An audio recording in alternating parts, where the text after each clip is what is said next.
So the dog decided to send him to secondary. From smug to speechless. Watch what happens when this dirty cop gets shredded on the stand. Correct. How does the dog determine immigration status? Abbas Border Patrol agent was drunk on power and convinced he was untouchable, crossing the line one too many times until one man had enough and hit back with a lawsuit that turned everything upside down. When you're at the Border Patrol checkpoint, your duties are to enforce immigration laws and look for terrorists and look for weapons of mass destruction and assist in detecting narcotics. Is that correct? Yes, sir. And when you do this, of course, you're following a procedure manual that tells you what to do? Following policy, sir. Written policy? Yes, sir. You have a copy of that written policy? No, I do not, sir. Have you ever seen a copy of that written policy? That states our authority to conduct immigration checks or for the checkpoint itself, sir? For that checkpoint. No, I have not, sir. Are you aware of any written guidelines or policies or procedures on how to run that checkpoint? I am aware that they're out there, sir. You're aware that they're out there. Let me get this straight. You're testifying right now that you are aware that there are written guidelines and procedures for this checkpoint? At the border, a U.S. citizen was wrongfully detained, but when an attorney stepped in and demanded answers, the agent's confidence crumbled fast under pressure. Can you state that question again, sir? Is it your testimony here and now that there are written guidelines and procedures for this checkpoint? To my knowledge, yes, sir. Have you seen them? No, I have not, sir. But to your knowledge, they exist. Yes, sir. Do you recall on June 1st of this year giving a telephonic statement to Mr. Victor? I do not recall the exact date, but yes, I do recall a telephonic interview, sir. Do you recall you were in the room with Mr. Katz? Yes, sir. I believe there was another attorney in the room who was a representative of the Border Patrol Union? Yes, sir. And you were on the telephone to Mr. Victor? Yes, sir. And you're aware that that tape recording was being recorded? Yes, sir. And were you trying to tell the truth at that time? Yes, sir. Do you remember being asked during that statement if you were aware of any written guidelines, policies, and procedures for this checkpoint? The officer's lies were hanging by a thread until a shocking call recording, ready to be played in court, threatened to tear his story apart. Do I remember that specific question, sir? Yes, sir. No, sir. Do you remember saying that you were not aware of any written guidelines, policies, or procedures? No, sir. Would it help to refresh your memory if you heard a tape playing of your voice? Yes, sir. Your Honor, if I may? Tell me if this is your voice and if you remember being asked this question and given this answer. And, Your Honor, the State's going to object at this point. Was this noticed as part of your trial exhibit and disclosure? Actually, Judge, this doesn't need to be noticed because it's impeachment, which is exactly how we're using it right now. Your Honor, the same standard would apply to both parties. The State would expect that everything that be given in notice to both parties. Judge, the law's well settled in Arizona. If the defense had to give impeachment to the State of the State's witnesses before the State's witnesses testified, it wouldn't be much of impeachment, would it? Just as the truth was on the verge of coming out, things took a turn, and the officer's attorney, scrambling to protect him, suddenly objected to the key evidence. Closing the audio tape of the interview that the State's witness, where the State's counsel was present throughout the entire interview. Your Honor, I have no understanding what possibly could be the objection to this. Your Honor, may I have a moment? You may. Your Honor, Mr. Victor is quite correct under Rule 613B. The State withdraws its objection. You may proceed. Let's ask this question. Do you have any written policies, procedures, or guidelines on how the operation of that particular checkpoint is to be conducted? No, to my knowledge, no. There is citizenship, sir. If somebody traveling through there, say, some sort of checkpoint, they're U.S. citizens, they're free to go. If they're not U.S. citizens, they say they are not. Agent Gomez, did you recognize that as your voice? Yes, sir. Were you asked the question if there were any policies, procedures, or written policies, procedures, or guidelines for that checkpoint? Yes, sir. Was your answer that you were not aware of any? Yes, sir. The state attorney's objection didn't last long. Within moments, it was withdrawn, clearing the way for the defense to play the explosive audio. To have your testimony correct that when people pull up and you ask them if you're a U.S. citizen and whether they answer yes or no, then they're on their way? Yes, sir. So if someone pulls up and you say, are you a U.S. citizen, and they say no, they're on their way? No, sir. Well, which is it? You just said if they say yes or no, they're on their way. But then I asked you, I asked the question a different way. If they said no and you said they're not on their way, which one is it? Usually if somebody says no, they already have their immigration documents with them. They present that to me, and they're on their way. And do I have your testimony correct that if you are unable to determine citizenship at the checkpoint, that you usually try to get them to go to secondary? Yes, sir. Not all the time? No, sir.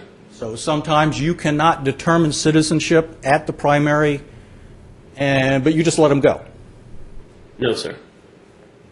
Okay, now I'm confused again. The attorney came in sharp and ready, and within minutes, his skillful questioning tore through the officer's lies, leaving the unprepared agent scrambling with nowhere to hide.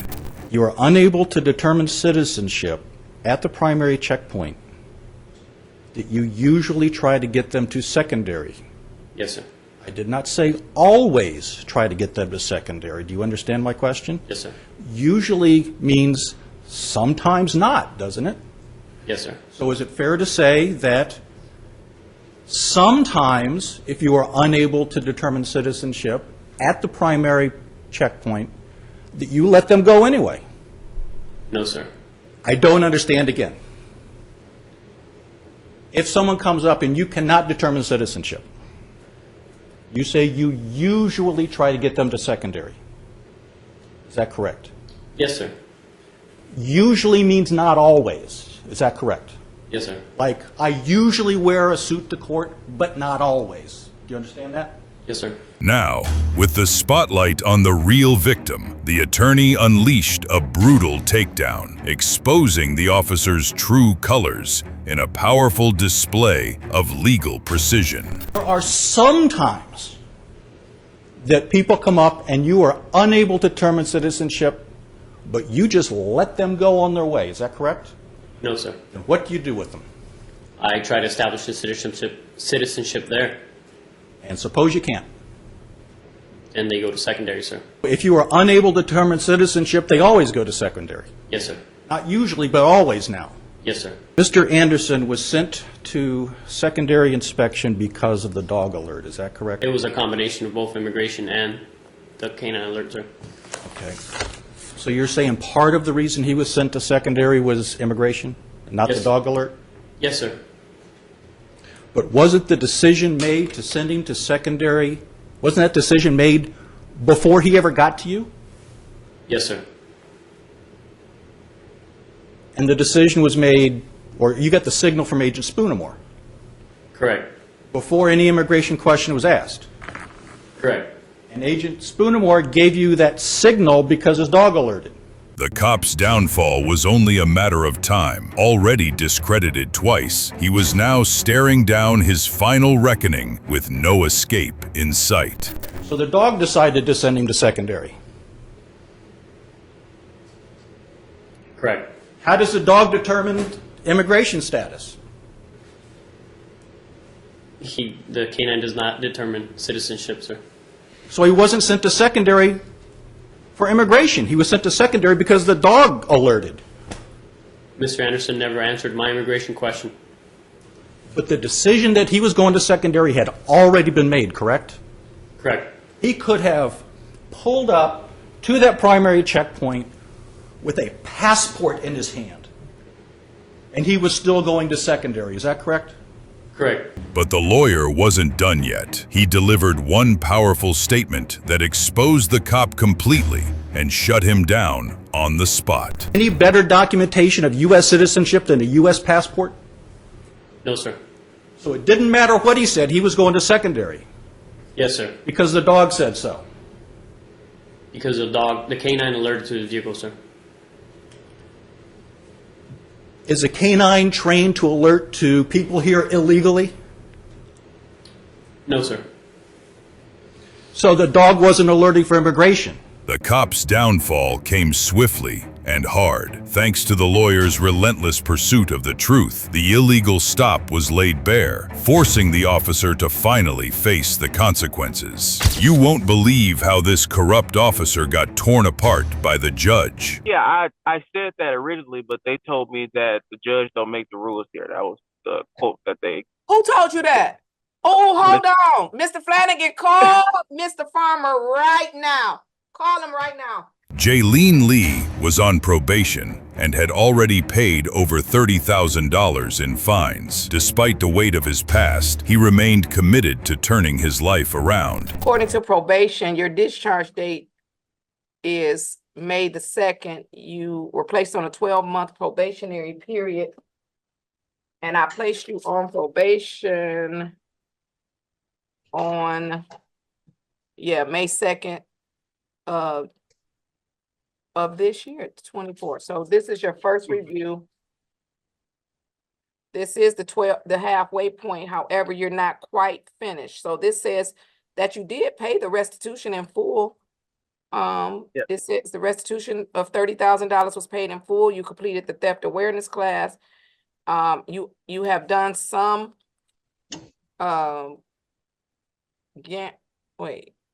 you did choices Yes, ma'am. through eBay, and then you've completed 8 of the 10 gamblers counseling. Well, let's see. Nope.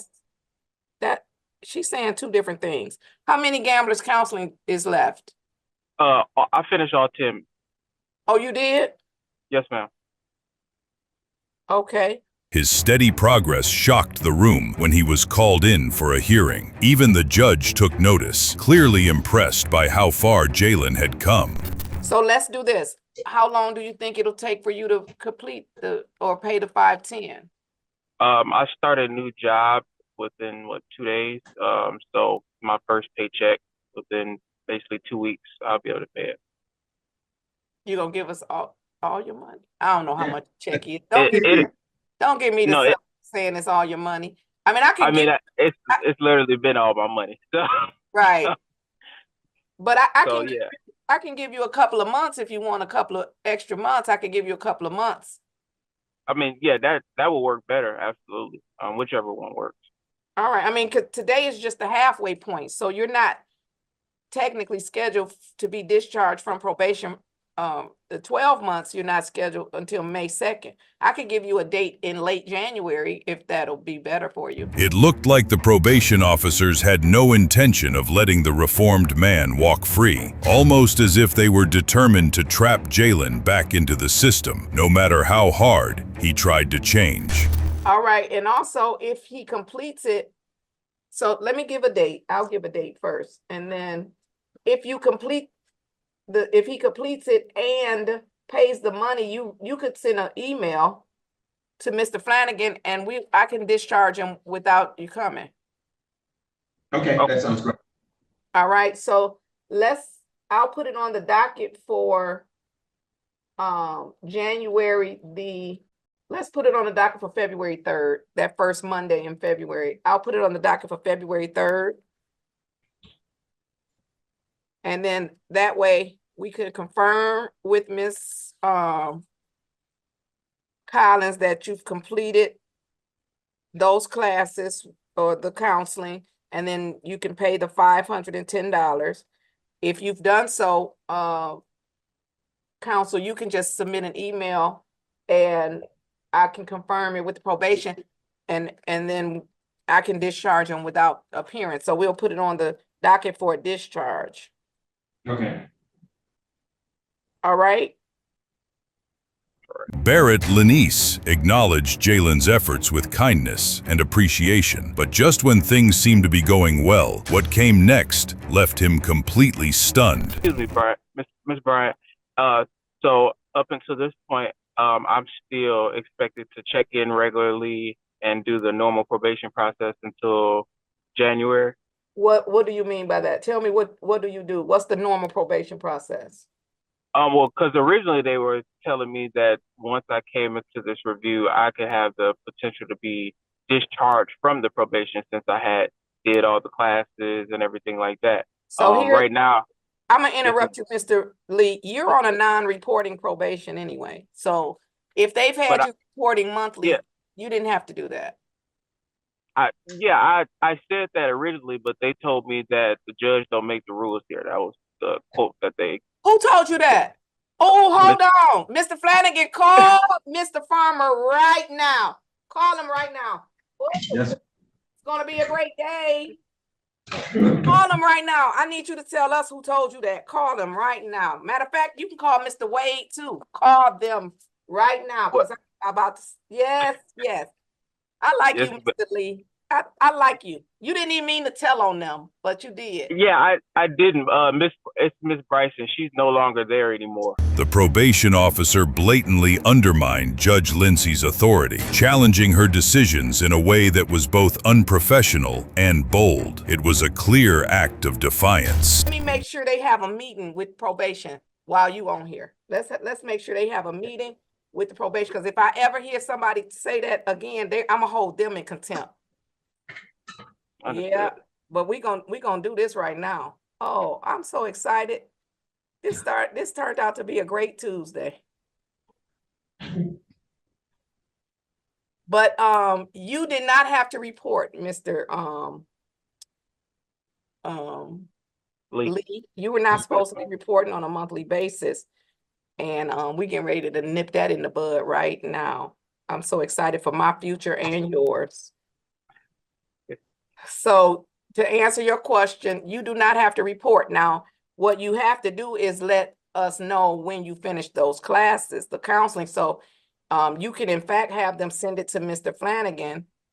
But I want you to stay on here so Mr. Farmer can hear it from you. I'm gonna tell him what you said, and then I'm gonna ask you, did you say that in front of the supervisor? So we can make sure that no other probation officer ever tells anybody else that I don't make the rules. I am the rule. To make matters worse, Judge Lanice even felt the need to apologize on behalf of the corrupt probation officers, a rare move that spoke volumes about their misconduct. Yeah, I had one the other day that it's been monthly, and then I'll go do the drug screen as well. Every drug month. Screen? They've been having me do a drug screen. I was like, I don't even smoke, or my case had nothing to do with anything, drug related, but I've been doing the drug screen every month. Mr. Lee, let me apologize on behalf of the court. And I'm thankful that Ms. Bryson no longer works here, because she might have got fired today. Understood. So you do not have to drug test.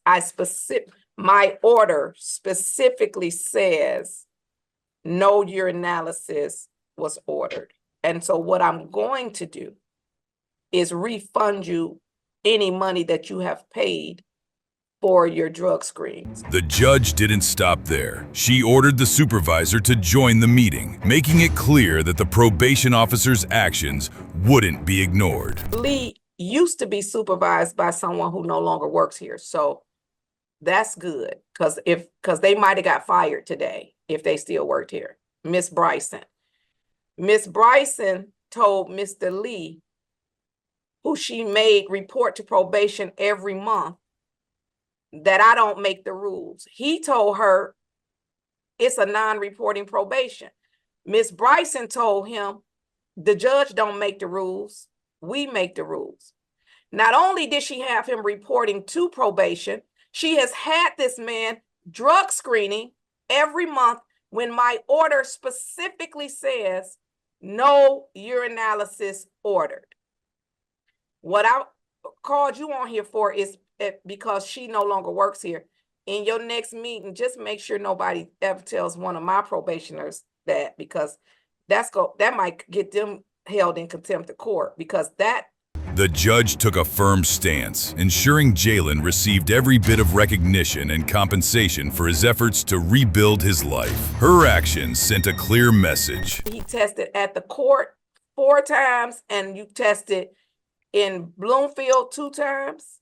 Yeah, Rochester Hills, yeah. Oh, Rochester Hills.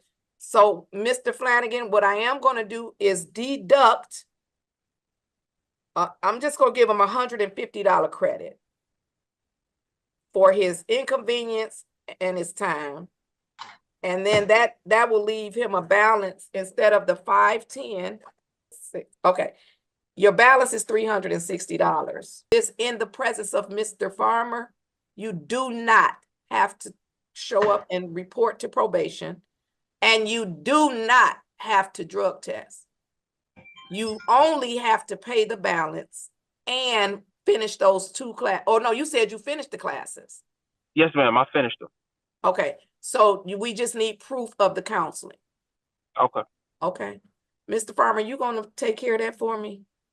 Judge Lanise didn't hold back in addressing the misconduct. The supervisor was told all about what his officer did, and the officer was held fully accountable and faced the consequences of his actions. Well, that brings us to the end of this video. Today, we witnessed some of the most shocking moments where corrupt cops were exposed and brought to justice right in the courtroom. Abuse of power by those meant to uphold the law is not only disgraceful but dangerous to the very fabric of society. Thanks for watching. Please support the channel by subscribing, leaving a like, and comment if you want more like this. Actually, we can trespass you from here. They can. Yes, I can. Give it a try then. All right, let's be done with that.